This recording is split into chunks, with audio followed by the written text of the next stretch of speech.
அனைவருக்கும் அன்பான வணக்கங்கள். இது மகாபெரியவா ஆன்மீகம் யூடியூப் சேனல்.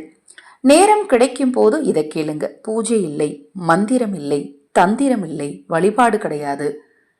உங்க வாழ்க்கை ஏன் இப்படி இருக்கு, எதற்காக நாம சாமி கும்பிடணும், எதற்காக பூஜை செய்யணுங்கிறத தெரிஞ்சுக்கிறதுக்கு நான் உங்களுக்கு ஒரு சின்ன கதை சொல்றேன்.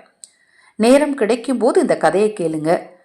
வாழ்க்கையில் இருக்கக்கூடிய துன்பங்களுக்கு காரணம் இவ்வளோதானா அப்படிங்கிறத நீங்கள் புரிஞ்சுக்க முடியும். அப்போ தான் ஏன்னா நம்மளுக்கு உண்டான பிரச்சனைகளுக்கு என்ன காரணம், என்ன அடிப்படை அப்படிங்கிறத நம்ம தெரிஞ்சுக்கிட்டாதான் அதில் இருந்து வெளிவர முடியும். அதற்காகத்தான் இந்த கதையை ஸ்கிப் பண்ணாமல் கேளுங்க. நம்ம சேனலில் நான் போடக்கூடிய பதிவுகளில் உங்களுக்கு சந்தேகம் இருந்தாலும், பூஜை பொருட்கள் தேவைப்பட்டாலும், அக்ஷய பாத்திரம் உணவளிக்கும் திட்டத்தின் மூலம் ஆதரவற்றவர்களுக்கு உணவளிக்க விரும்பினாலும் 9344692042 இந்த வாட்ஸ்அப் எண்ணிற்கு தொடர்பு கொள்ளுங்க. பரீட்சித்து அரசன் இவர் மத்சய நாட்டு இளவரசி உத்தரைக்கும் அபிமன்யுவிற்கும் பிறந்தவர். குருஷேத்திர போரில் கௌரவர்களால் அபிமன்யு கொடூரமாக கொலையுண்ட போது பரீட்சித்து உத்திரையின் கர்ப்பத்தில் இருக்கிறார். குருஷேத்திர போர் முடிந்த நாளில் அஸ்வத்தாமன் பிரம்மாஸ்வரத்தை ஏவி உத்தரையின் கருவில் உள்ள குழந்தையையும் கொல்ல முற்படும் போது கிருஷ்ண பகவான் பரீட்சித்தை காப்பாத்துறாரு. கிருஷ்ணரும் பாண்டவர்களும் கலியுகம் ஆரம்பிக்க போகிறது, ஆகவே உலகை விட்டு செல்ல முடிவெடுத்து பரீட்சித்துவை அரசனாகிவிட்டு செல்கின்றனர். குருநாட்டின் அரசாட்சி ஏற்கும் பரீட்சித்து கிருபரின் வழிகாட்டுதலில் நல்லாட்சி புரிகிறான். பரீட்சித்து மகாராஜா தன் நாட்டை சுற்றி பார்த்து வரும்போது ஓர் இடத்தில் 3 கால்களை இழந்து ஒற்றை காலில் நிற்கும் ஒரு காளையையும் அருகில் கண்ணீர் விட்டு கொண்டு நிற்கும் பசுவையும், இவைகளின் அருகே சாட்டையுடன் ஒருவன் நின்று காளையை அடிப்பதையும் காண்கிறான். 3 கால்களை இழந்து நிற்கும் காளைதான் தர்ம தேவதை. கிருதயுகத்தில் தர்ம தேவதையான இந்த காளைக்கு 4 கால்கள். திரேதாயுகத்தில் தர்மம் குறைந்ததால் ஒரு கால் குறைந்து கால்கள் 3 ஆனது. துவாபர யுகத்தில் மற்றொரு காலை இழந்தது. கலியுகத்தில் கலி புருஷனிடம் அதர்மம் கூடியிருந்ததால் இன்னொரு காலையும் இழந்து ஒற்றை காலில் நிற்கிறது தர்ம தேவதை. அருகே நிற்கும் பசுதான் பூமாதேவி. கலி புருஷனின் அதர்ம ஆதிக்கத்தைக் கண்டு கண்ணீர் விடுகிறாள் பூமித்தாய். தர்ம தேவதையோ மனிதர்களை காப்பதற்காக உருவெடுத்து வந்துள்ளது.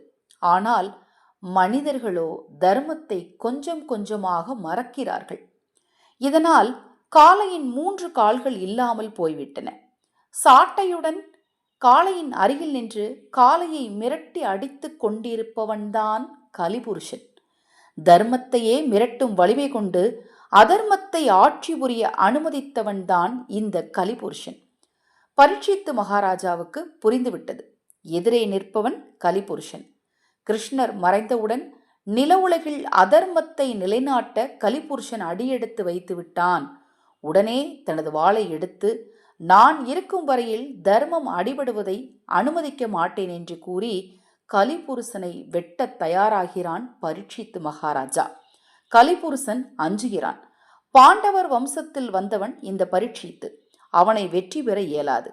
கலிபுருஷன் பரீட்சித்து மகாராஜாவிடம் சரணடைகிறான். சரணடைந்தவனை காப்பது முறை, எனவே கொல்லாமல் விடுகிறார் பரீட்சித்து மகாராஜா. இந்த நில உலகில் ஏதாவது ஒரு இடத்தை காண்பியுங்கள், நான் அங்கே போய் பிழைத்துக் கொள்கிறேன் என்று கலிபுருஷன் பரீட்சித்துவிடம் கெஞ்சுகிறான். பரீட்சித்து மகாராஜா கலிபுருஷனுக்கு 4 இடங்களை கொடுக்கிறார். அந்த 4 இடங்கள் முதல்ல எது தெரியுமா? சூதாட்டம் ஆடுமிடம், மது அருந்துமிடம், பெண்களை அவமரியாதை செய்யுமிடம், பிராணிகளை வதை செய்யுமிடம். அப்போ கலிபுருஷன் சொல்கிறாரு, இந்த 4 இடம் எனக்கு பத்தாது, மேலும் எனக்கு இடம் வேணும்னு கேட்குறார். உடனே பரீட்சித்து மகாராஜா தங்கம் இருக்கும் இடம், பொய் பேசப்படும் இடம், ஆணவம் செருக்கும் இருக்கும் இடம், காமம் கோபம் இருக்கும் இடத்தை கொடுக்குறார். அப்படியும் கலிபுருஷனுக்கு மனம் திருப்தி அடையலை. இன்னும் எனக்கு 2 இடம் வேணும்னு கேட்குறார். 9வதாக பேராசை இருக்கும் இடம், பகைமை இருக்கும் இடம்னு மொத்தம் 10 இடத்தை கொடுத்துடுறார். திருப்தி அடைந்த கலி, நான் இருக்கும் இந்த 10 இடங்களில் உங்களுடைய மக்கள் யாரும் வராமல் பார்த்துக்கோங்கள், நான் யாரையும் தொந்தரவு செய்ய மாட்டேன்னு உத்தரவாதம் கொடுத்துட்டு இந்த உலகத்தில் கலியுகத்தை ஆரம்பிக்கிறார் கலிபுருஷன். இந்த 10ம் இப்போ நான் சொன்ன இந்த 10 விஷயம், சூதாட்டம், மது அருந்தும் இடம், பெண்களை அவமரியாதை செய்யும் இடம், பிராணிகளை வதை செய்யும் இடம், தங்கம் இருக்கும் இடம், பொய் பேசப்படும் இடம், ஆணவம் செருக்கும் இருக்கும் இடம், காமம் கோபம் இருக்கும் இடம், பேராசை இருக்கும் இடம், பகைமை இருக்கும் இடம். இந்த 10 இடத்துலையும் இந்த கலி புருஷனுடைய ஆட்சி இருக்கு. நம்ம வாழ்க்கையில நடக்கக்கூடிய விஷயங்களுமே பார்த்தீங்கன்னா இந்த 10 தான். இந்த 10 விஷயங்களால தான் ஒவ்வொரு மனிதனுமே பாதிக்கப்படுறான். ஒன்று, ஒரு வீட்டில் சூதாடுற குடும்பம் உருப்படாதும்பாங்க, மது குடிக்கிற குடும்பம் உருப்படாது. எந்த குடும்பத்தில் பெண்களை ரொம்ப அவமானப்படுத்துகிறாங்களோ அந்த குடும்பமும் உருப்படாது, சண்டை சச்சரவுகளோடு இருக்கும். இதை மாதிரி ஒவ்வொரு விஷயம், இப்போ தங்கம் நிறையா தேவைங்கிறதுனால தான் களவு, பொய், இதை மாதிரி விஷயங்கள் நடக்குது.